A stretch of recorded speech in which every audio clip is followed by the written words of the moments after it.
Hey listeners, this is Eli Allen, producer of Station Arcadia. Unfortunately, this podcast stopped production partway through season 2. The following episode was mostly finished before the halt in production, but the show's cancellation is reflected in lack of background music during the story and other minor aspects of production quality. With that said, please enjoy episode 5, In the Seaweeds. There's a helicopter going past, but I'm not redoing this. Welcome, anyone.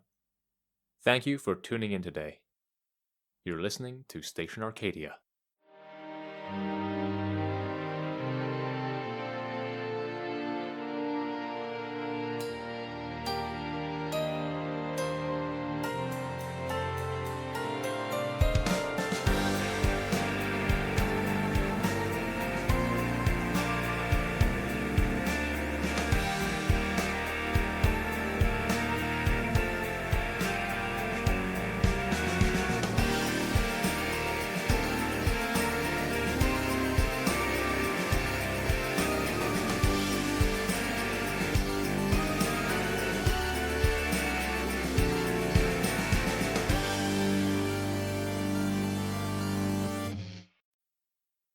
Hello, listeners. This is Josiah Tremaine speaking, better known as Joe. I'm the producer of this radio show, and my pronouns for today are he, him.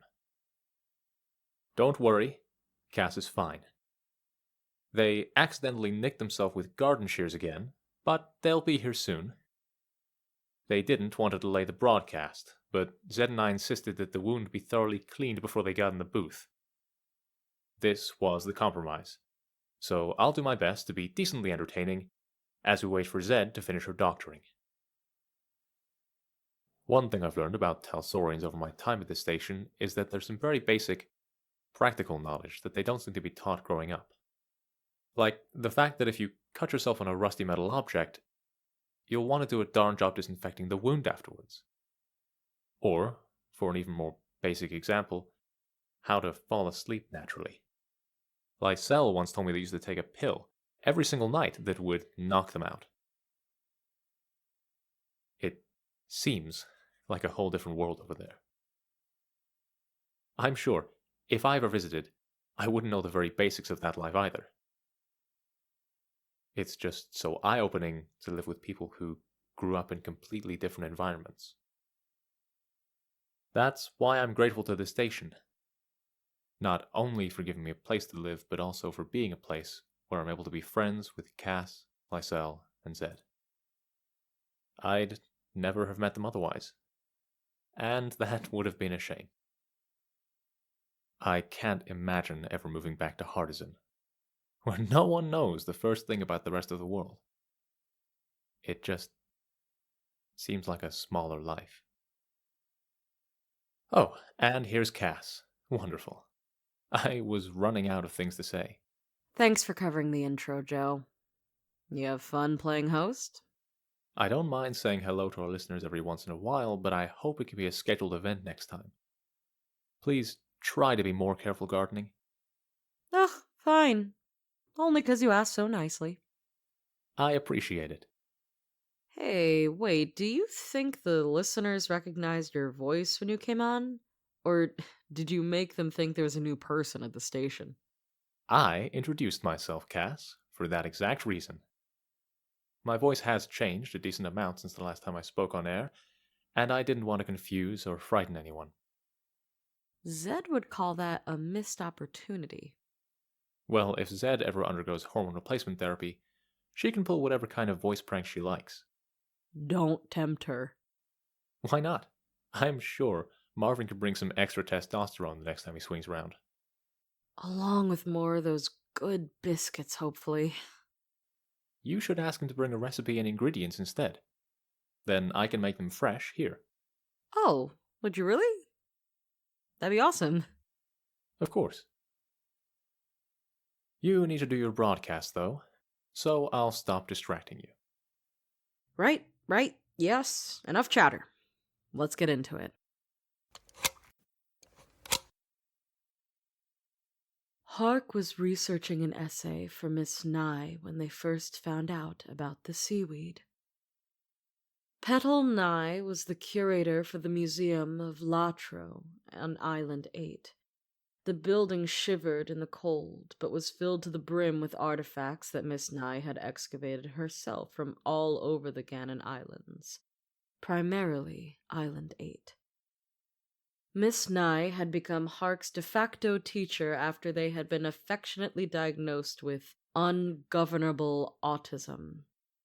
They suited each other very well, in that they were matched in their unparalleled enthusiasm for the history of the Ganon Islands.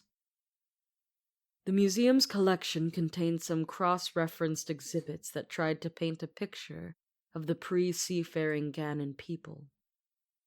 There was some information about the different sleeping habits of the islanders on 8 and 3 that made a lot of sense, given the differences of climate.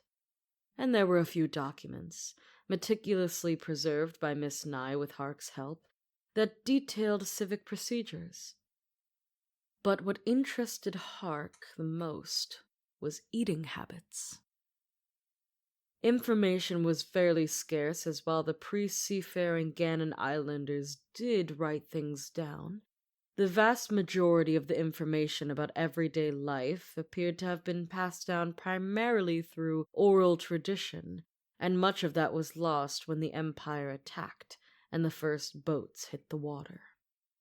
The bombs didn't exactly help the preservation of artifacts either. The varied climate island to island meant that there had been likely an overwhelming variety of cultures and dishes, united by a heavy reliance on fish. Hark was interested in all of them, but Miss Nye suggested they start with Island 8.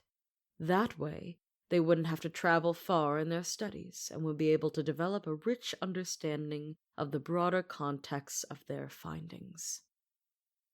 They were digging near the mouth of the river Bunbell when they discovered the remains of a small tool and a collection basket. After fiddling with it, they discovered that the tool was perfectly shaped to pry seaweed from the rocks in the brackish water where the Bunbell River met the Tomtu Ocean. This was the breakthrough they needed, and made what scant written evidence that existed fit into place. With the help of Miss Nye, they replicated the tool and created 10 usable prototypes. Hark spent a morning testing them on the seaweed that clung to the rocks on the bed of the Bunbell. Morning turned to afternoon, and one day turned to 3. They found that there were many different species. Books about seaweed gave some clues on their edibility, but not nearly enough to be fully confident that the crop they had gathered wouldn't cause problems if ingested. And even if they knew what kinds of seaweed were appropriate, they still weren't sure how it was traditionally prepared. They needed more information, more data, and it was quickly becoming apparent that in order to do that, they needed more resources.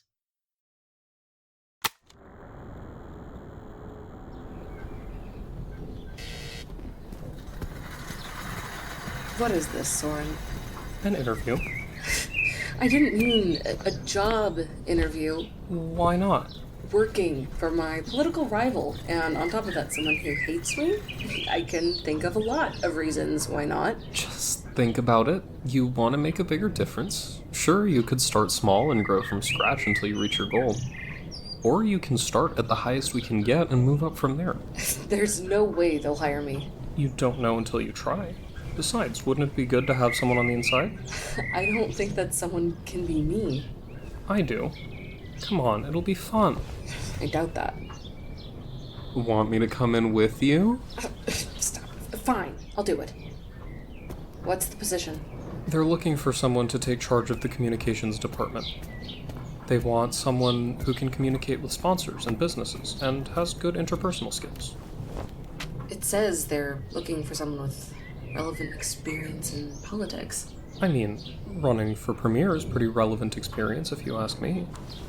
I can't believe I'm considering this. I can. That's why I set this up. You're an exact fit. They were basically asking for you when they put this out. I might have a chance. You have more than that. You've got this. Here goes. Nothing. I guess.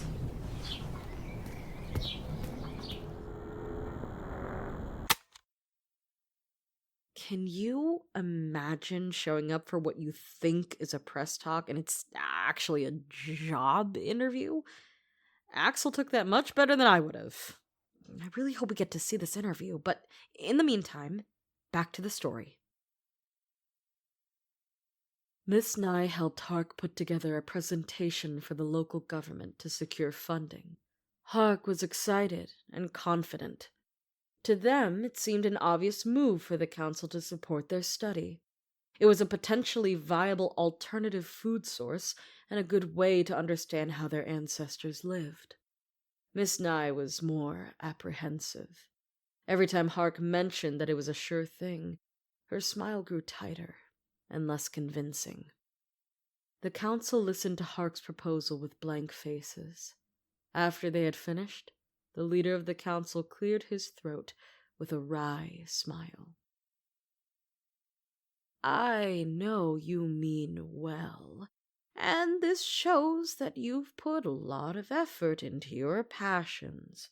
It's good for teenagers to have interests and pursue them, but the world is an extra scary place right now. Our ancestors left these islands for reasons that are once more becoming relevant, and we wouldn't be honoring their sacrifice if we weren't ready to leave at a moment's notice. We must prioritize our survival. He looked down at them with a good-natured, apologetic expression, but Hark was fuming. They wanted to call him a coward. They wanted to point out that seaweed could potentially be farmed and mobilized even if he was right, but they knew that their knowledge was not developed enough to confidently argue that it was possible. They left the town hall dejected. Someone followed them out. Hark was surprised when the lanky redhead approached them in the hall's courtyard. Based on the bulky briefcase the young adult carried with them, Hark had assumed that they were going to present something too right after. They introduced themselves as Caden Acer and asked Hark to show them where they had found the seaweed. Hark brought them to the mouth of the river and demonstrated their gathering technique, giving them one of the tool prototypes. Then they brought Caden to the museum, and Miss Nye showed them original artifacts and writings that indicated that the pre-seafaring society of Island 8, and maybe even other islands, might have eaten seaweed as a staple of their diet. Caden thanked them, but seemed in a hurry to leave. Hark wanted to ask them so many questions about what their interest was in seaweed and about what they were doing in the town hall, but the only one they managed to word was, "Do you think they'll change their minds?" Caden stammered a bit before finally answering with an unmitigated no. They rushed to the docks and embarked on a boat bound for Island 3. Hark was crestfallen. Miss Nye offered what little consolation she could, but eventually joined them in stony silence. The rest of the day, try as they might to get enthusiastic about the things Miss Nye was working on, they just couldn't do it. The next day, after dropping their sister off at archery practice, Hark took their horse back out to the mouth of the river. The water gushed and the fish darted around, but Hark only had eyes for the seaweed, green and brown and red, trailing and proud, swaying in the currents invitingly. Hark took one of the tools and harvested a strand from a nearby rock, a flat green weed with juicy globules that, though rubbery, felt so appetizing in their hands. Without much thought, they put one in their mouth. "Hey!" a voice reprimanded. "Be careful with that!" It was someone wearing waders and a thick jacket embroidered with a patch of the Oko University crest. She rushed over and inspected the seaweed Hark was holding. After a moment, she concluded that it was safe to eat and asked how it tasted. Hark replied that it was somehow even chewier than they expected, and the student laughed. She introduced herself as Snow, and told them that she grew up nearby, but hadn't been back since she became a student. When Hark told her their name, Snow's eyes lit up. She showed them the tool prototype that Hark had given Caden and asked them to show her what they had learned. By the time they got back from speaking to Miss Nye at the museum, more Oko University students had arrived at the river mouth, scanning the water and waiting around. They were drawing a crowd from the nearby town. A little boy Hark recognized as being a friend of their sister approached them, asking what all the fuss was about. Hark explained how to gather the seaweed and gave the boy one of the tools. Soon, more children joined him, bringing their parents in tow. By the end of the day, the area was a hub of activity. Children and university students worked alongside each other to gather samples and catalog them. The parents looking on seemed impressed. The next day, many of the same people returned. Someone had brought a massive old pot that had been passed down as an heirloom. The students were poring over recipe books and research papers that they had brought, painstakingly analyzing them for any evidence. Locals brought other ingredients: fish, berries, rice, fiddlehead ferns, all things that might have been available to the pre-seafaring inhabitants. By dinner time, they had a pot of stew that smelled so divine it gathered an even larger crowd, carrying bowls of their own. When Hark let slip that the council had denied the project funding, the local volunteers began paying absurd sums in exchange for their bowl of soup. Hark made sure they all knew that since everyone had come together to create the dish, they should be allowed to eat it without cost, but they insisted. They called it a donation. Connecting to the past had brought their community closer together, and the people of Island 8 were eager to see it happen again.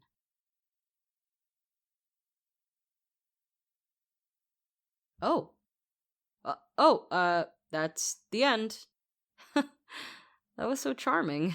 I got completely caught up in it. I hope we get to hear more about what Caden's been up to some other time. Before the end of today's broadcast, let's check back in on Axel and her interview.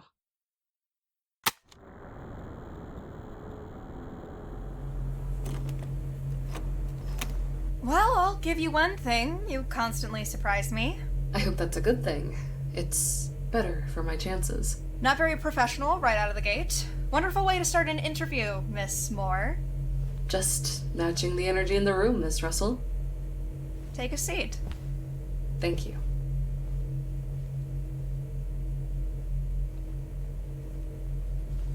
Tell me a bit about yourself, Miss Moore. Well, my friends would describe me as friendly. My coworkers say I'm easy to work with so long as it's not the night before a deadline. My closest friend would probably say I'm quick to take charge of situations. And you? How would you describe yourself? Capable. What would you say are some of your biggest weaknesses? I do too much. I take on too much work and then struggle to get through it all. And strengths? Getting the work done and getting it done well. Where do you see yourself in 5 years, Miss Moore? I'd like to be able to make significant changes for the better in the lives of the general public. It's the whole reason I'm in politics. What sort of changes?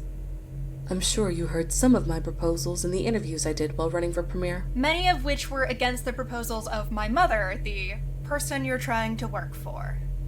That is correct. Do you think that looks good? Admitting you have different opinions than your potential employer? Yes, I do. I think there's value in differing opinions. It prompts a discussion. Interesting. Out of all of the candidates, why do you think we should hire you? Because I'm qualified. I bring a lot to the table as a former candidate for premier, and have an intimate knowledge of the processes that happen behind the scenes.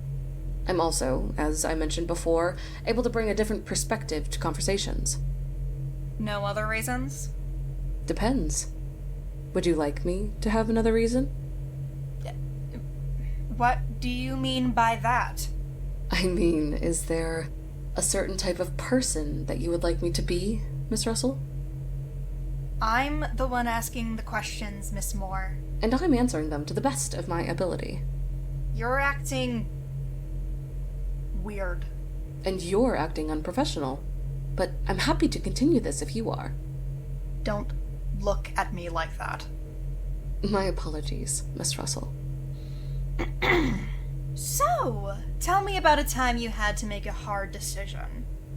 Ooh. There was this one time that me and my best friend, got in a big fight right before I went off to Oko University. I thought that she was playing things too safe, that she was just staying where she was because it was the only thing she knew. That she thought that I was just moving because my parents got jobs at the university, and she thought I was abandoning her. It was one of the toughest choices I ever had to make. Right next to running for premier, of course. What could we expect to see from you in the first 3 months of your employment? I'd expect training would be a part of that, but after I've been introduced to the system, I'd begin work on improving it to make it even more efficient. Insulting our communication system already. Well, there's room for improvement in anything. I'd also reach out to each of our sponsors, investors, and businesses we're in close contact with to introduce myself and make sure our relationship continues to be a positive one. You're being pretty vague. Have you ever held a position like this before? Not quite like this. And you keep saying our and we. Any reason for that? I already feel like I have a strong connection to this position. Of course. Yes, I can definitely feel a connection here, Miss Russell. Are you flirting with me? My comment was strictly professional. Right. Well, I think that's all I have. Do you have any questions for me? I don't think so. I glanced over the application on the way in, and it's very comprehensive. Glad to hear it. Do you, Asphodel Russell, have any questions for me? You know what? I do, actually. Why are you doing this? Doing what? Putting up this mask, this! What is this? Why am I acting like a suck-up interviewee who's perfect for the position and not acknowledging the fact that this is the first time we've talked since I shouted at you in my office? Yes. I am showing you that I can fit in here, that I can put on a smile, tell you exactly what you want to hear, and act calm and collected in a stressful situation. And I am perfect for the position. Thank you very much. Why do you even want this job? Because this is how I can still make a change. All right. We'll be in contact. Really? You're dismissed, Miss Moore. Thank you for your time, Miss Russell.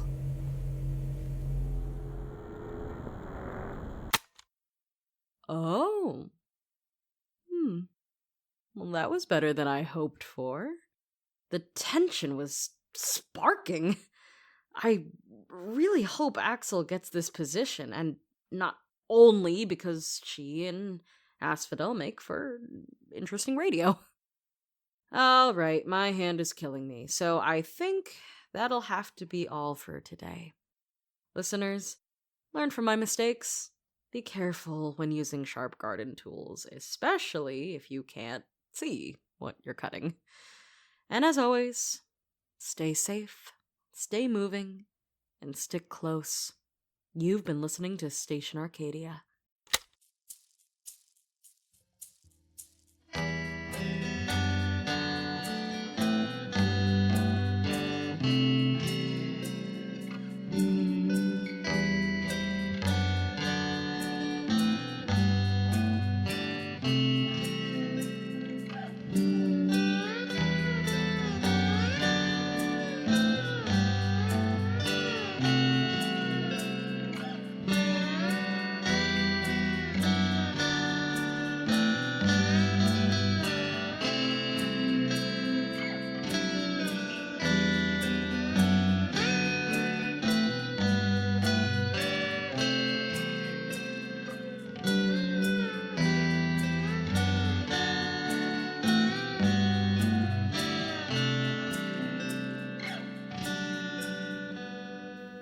Station Arcadia is a podcast by Metal Steve Productions, run by Eli Allen and J.R. Steele.